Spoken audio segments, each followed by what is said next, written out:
Hey Money Guy family, it's your host Brian Preston, Mr. Bo Hansen, back with another episode of Ask the Money Guy. That's right, you guys have financial questions. We've got your financial answers right here in the Tesla. Go out to your favorite social, use the hashtag AskTheMoneyGuy, or you can go to our website, moneyguy.com, and ask us a question right there. It's Brian Preston, the Money Guy. So Brian, today's question actually comes from the website, but as we were preparing for this, we actually had one of our very own clients reach out and ask us the same question. And we hear this all the time, specifically with those folks who are in retirement or approaching retirement. And it goes like this: when should I start thinking about, or when should I start looking at buying long-term care insurance? Great question. And here's the thing, Bo. We have been covering, because there's a lot of stuff afoot. I'll just say a lot of things in movement on long-term care insurance. But I want to give out some base rules. First of all, explain what is long-term care and what does it cover? Yep, so long-term care insurance is insurance that pays if you need some sort of care later on in life, whether that be assisted living, nursing home care, hospice care. It's essentially a benefit that pays out that will cover some of those costs, because we all have that fear that one day we'll have to go into an assisted living facility or nursing facility, and we're nervous about that essentially spitting down all the assets we spent our entire life saving for.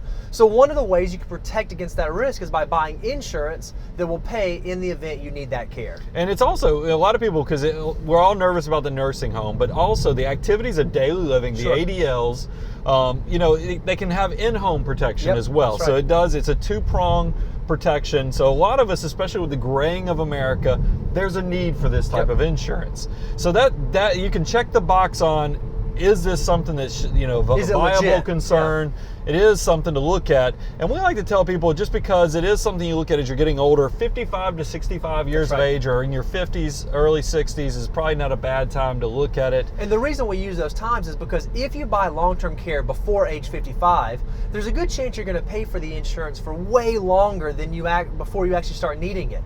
If you wait till after the age of 65, there's a chance it's going to be way too expensive for you to actually get the coverage in place.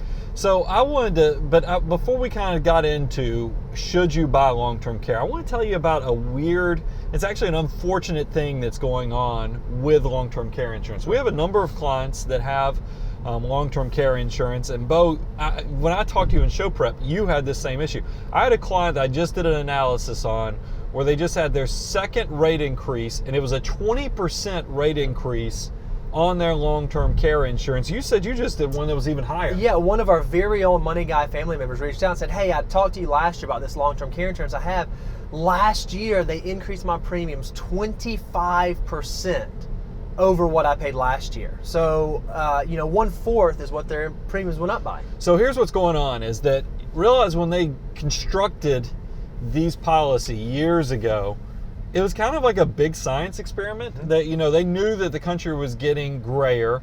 They didn't know how to price these things. So when the nerds get in the room and come up with brand new products at insurance companies, they structure them with what they think is a reasonable premium. Right. But they always have a way out. You should know this, is that they can do, as long as it is an entire population rate increase, that they go to the state insurance commissioners and disclose it and so forth, they can raise your rates even though you have signed on to what you consider a premium that you could be paying consistently. So what I just heard you say is they build in a do-over clause. If we got the pricing wrong on this, we have the opportunity later on, even after you've already bought the policy, to go in and do over how much it's going to cost. And then that has been happening recently. So just be aware of that. Now let's kind of come back to the question of should you look at long-term care? Because it is one of those things, a lot of people want the peace of mind to know that their future needs of protecting themselves and their loved ones without depleting all the money they've saved up for is protected. So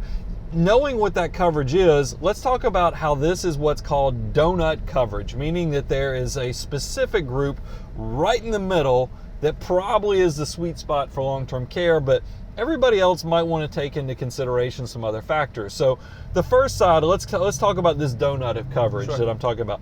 If you have less than $1 million in assets, liquid assets to your name, it is questionable whether you should consider long-term care, because it's expensive. That's right. This is not cheap insurance.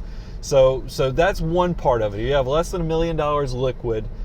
it might be questionable for you. And that's also not to say that if you do have less than $1 million liquid, depending on how your assets are structured, there may even be options that if you do end up needing this care, you can structure your assets in such a way to receive some type of assistance, something from the federal government, depending on how your assets are structured and where they're at. So the next group is people who have over $3 million in assets. If you're over $3 million of assets that are liquid and available to you, you might be able to self-insure. That's right. So that leaves, as you can see, this is why we call it donut coverage. That leaves everybody in between, that $1 to $3 million of assets that you're nervous that having this need of long-term care protection might deplete a lot of these assets you've built up. So, Bo, give them some facts on what the typical stay in a nursing facility, so we can talk about elimination periods, Sure. benefit periods, and so forth. So according to the National Center for Assisted Living, 59% of all assisted living residents, those who actually go into assisted living care, end up needing to have care in a skilled nursing facility. So if it's someone who goes into assisted living, about 60% of folks need to go into a skilled nursing facility, higher level. So then the question is, how long do people normally stay in nursing home or normally stay in high skilled areas? Well, again, according to the National Care Planning Council, the average stay is about 835 days. So if you think about that in calendar years, the average stay of someone who needs this type of care is somewhere between 2 to 3 years. Yeah. And so we typically recommend a benefit period of like 5 years. That's right. Yep. It's hard to get lifetime because you'll see that is something back many years ago. A lot of plans would say they'd cover you all the way up until 65. You don't see that as much. So you're trying to figure out what's the benefit period. It's probably going to be something like 5 years. The other thing that you want to try to figure out, because it's like a deductible for long-term care, is what's the elimination period? Sure. Meaning how long can you have things that you're going to self-insure and expenses before the protection kicks in. Right. We typically, what do we recommend on that, Bo? What do you think is a good elimination period? Well, it kind of depends on where you are in your emergency fund, but somewhere around 90 days is probably okay. Somewhere between 90, 180 gets a little long, only because skilled nursing facilities can be pretty expensive. So if you are going to go with a longer elimination period, you just want to make sure that you have cash to be able to cover that. I think it's more of a personal opinion That's right. based upon how liquid you are and how much in assets Exactly. you have. So definitely something to consider. And as you can tell, this stuff is not easy because there's other variables we haven't even gone into. You can have joint policies where it's actually a husband, two spouses are built upon, the policies built on both of them. right. That lowers the premiums. So there's a lot of things. Just make sure you do your homework. Make sure that you are the right fit, because this stuff is not super cheap. It's expensive, and it's getting more expensive as they raise premiums. So much so that we have known insurance brokers that even though they sell long-term care, they don't actually carry it for themselves. So just measure twice, cut once. We love having everybody protected and insuring away those big catastrophic things. It's just, this is one of those things that might require a lot of due diligence on. So thank you for the question. So if you are someone who's thinking about long-term care insurance, or if you have an aging parent or aging family member, we think there's sort of a 4-pronged checklist that you ought to go through. 1, what's the age? Are you in that 55 to 65 bubble of when it makes sense to purchase? 2, what's your current asset level? Are you between that $1 to $3 million of liquid? 3, what's your genealogical history? If you look at the ancestry, your siblings, your parents, your grandparents, what does end of life normally look like? Is it folks who immediately pass away from a catastrophic event like a heart attack or stroke? Or are there things like early onset dementia, Alzheimer's, those sorts of things? Because that would tilt the scales as to whether it might make sense or not make sense. And then 4, ultimately, do you want to pay for it? Just like you said, it's pretty expensive. Is that coverage you want to spend to be able to sleep better at night? And don't forget, a lot of times we have Social Security, pensions. Those things will come into play when you figure out how much benefit you'll actually need to protect the other assets. So a lot of moving parts. One of those things you might want to get somebody to look over your shoulder and give you a second thought. So remember, you go check us out, moneyguy.com, aboundwealth.com. We love talking to all the Money Guy family about what their complex needs are in the financial planning world.